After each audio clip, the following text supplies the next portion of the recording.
La dernière poupée.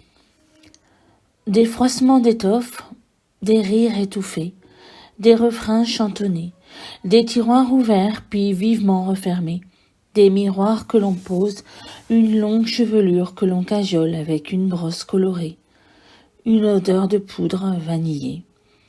Les bruits familiers et les odeurs délicieuses. Moi, je regarde tout ce mouvement de chaque jour dans le cabinet de toilette de ma maîtresse Anastasia. Je reste de bois, même si j'explose de couleurs, toute pyrogravée et dorée. Je suis la petite dernière de ma lignée. Nous sommes une quinzaine logés sur le dessus de la grande armoire. Je ne sais pas si ma princesse Anastasia s'aperçoit encore de notre présence. Nous lui avons été remises, mes sœurs et moi, il y a si longtemps, quand elle n'était alors qu'une petite fille qui joue avec des poupées de bois. J'avais été bien malheureuse quand elle avait reçu la première de ces poupées de porcelaine avec des habits de soie et des cheveux tout aussi soyeux. Pourtant, elle avait conservé son affection pour moi. Elle m'avait même baptisée Anastasia. Mais c'est un secret entre elle et moi. C'est elle qui avait voulu nous placer dans son cabinet de toilette entre sa chambre et son boudoir. Elle était encore une enfant avec déjà un caractère bien trempé. Alors, on lui avait passé cette lubie enfantine, et depuis je pouvais la contempler tous les jours à sa toilette, souriant au miroir, ses cheveux dénoués devant sa coiffeuse. Moi qui n'avais qu'une esquisse de chevelure dessinée derrière un foulard coloré.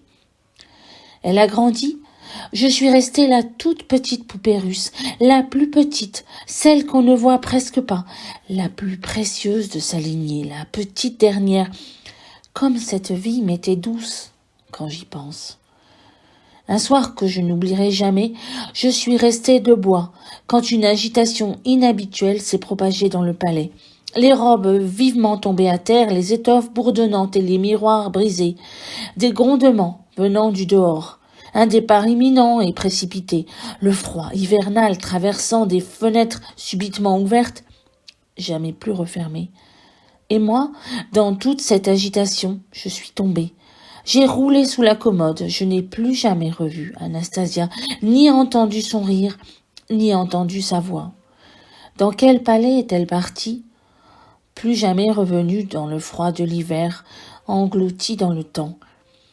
Qui saura jamais que j'étais sa jumelle, sa sœur de bois, sa petite matriochka préférée ? Qui me trouvera, la dorure fanée et les couleurs pâlies, transie, comme orpheline ?